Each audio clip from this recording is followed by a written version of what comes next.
James Bobo Fay, one of the most recognizable Bigfoot researchers from the TV show Finding Bigfoot, had his own encounter with what he believes was a Sasquatch in the remote wilderness of Northern California.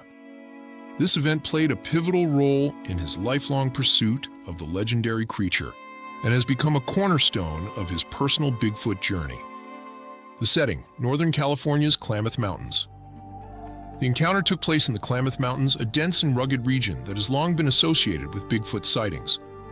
This part of Northern California, with its towering redwoods, deep canyons, and nearly impenetrable forests, has been a hotspot for Bigfoot reports dating back to Native American legends. It's an area where few people venture due to its remote nature, adding to the sense of mystery and possibility that something unknown could be lurking in the shadows. During the early 2000s, Bobo was working as a commercial fisherman, but his passion for Bigfoot research often led him deep into the wilderness during his off time. He had already developed a strong interest in the Bigfoot phenomenon, having heard numerous accounts of sightings from locals and fellow enthusiasts in the Bigfoot research community. The build-up to the encounter. On this particular trip, Bobo was accompanied by a group of fellow researchers. They had gone out to a specific area known for recent Bigfoot activity. Reports of strange vocalizations, distant knocks, believed to be the sound of Sasquatch hitting trees with sticks as a form of communication, and even some sightings had drawn them there. As night fell, Bobo and the team found themselves deep in the forest, far from any roads or signs of civilization. The air was thick with anticipation as they set up camp and prepared to see if they could attract the creature's attention.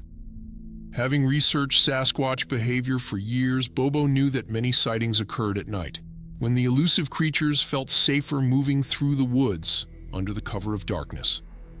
To try to initiate a response, Bobo performed a whoop call, a loud vocalization mimicking the supposed calls of Sasquatch. After several minutes of silence, they heard something, the first contact, a response from the dark.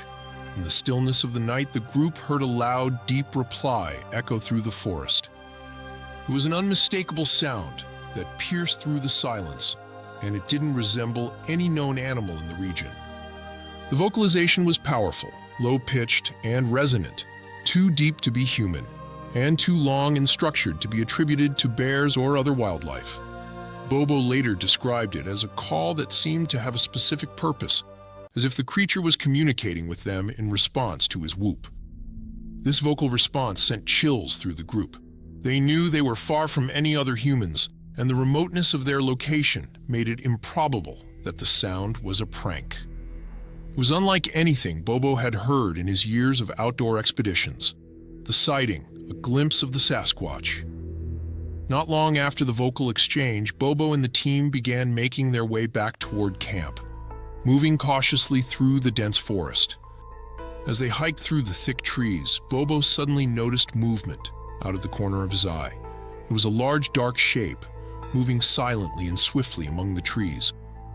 At first, he thought it might be a bear, but its movement was different, more upright, deliberate, and bipedal. He turned his head and got a better look. It was an enormous figure, at least 8 to 9 feet tall, covered in dark, shaggy hair. The creature was moving effortlessly through the underbrush, far too large to be any known animal that inhabits the area. Its gait was smooth, and it walked on 2 legs with long strides, something no bear or other local wildlife would do. Bobo was struck by the sheer size and presence of the figure. It was wide, with broad shoulders and a muscular build. Though he couldn't make out its facial features due to the darkness and the creature's distance, its silhouette was unmistakably humanoid. It moved with a stealthy, quiet precision, which added to the eeriness of the encounter. Despite the creature's size, it seemed to melt into the forest, disappearing almost as quickly as Bobo had spotted it. The encounter lasted only a few seconds, but it left an indelible mark on him. The sheer enormity and the way the creature moved were enough to convince him that what he had seen was no ordinary animal. Aftermath: processing the encounter. Bobo's sighting was brief, but it had a profound effect on him. For years, he had been chasing after stories and reports of Bigfoot, but this was different. He had seen something with his own eyes. Though he didn't have photographic or physical evidence from that night, The experience deeply solidified his belief in the existence of Sasquatch. In interviews, Bobo often recounts how he felt both awe and fear in that moment. The size of the creature was intimidating, yet it didn't seem aggressive, just elusive, as if it didn't want to be seen. He also emphasizes the sense of isolation they felt in the deep woods, knowing that they were in a place so remote that few humans ever tread, which made the encounter all the more intense. In the following days, Bobo returned to the location with other researchers, hoping to find physical evidence like footprints or broken branches, but the dense undergrowth and rugged terrain made it difficult to uncover any definitive traces. Still, the sighting fueled his passion and determination to continue the search for Sasquatch. Legacy of the encounter. Bobo's personal Bigfoot encounter is one of the many reasons he became a central figure in the cryptozoology world. It motivated him to join the cast of Finding Bigfoot and travel across North America in search of similar experiences.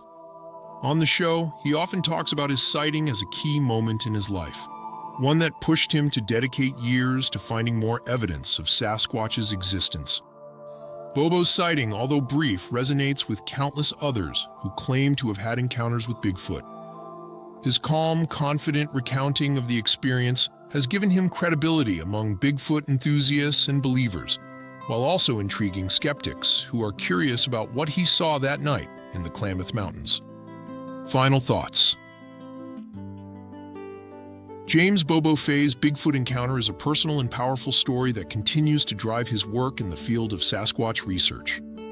His encounter, set in the mysterious and haunting forests of Northern California, stands as a testament to the possibility that something unknown may indeed be lurking in the remote wilds of North America.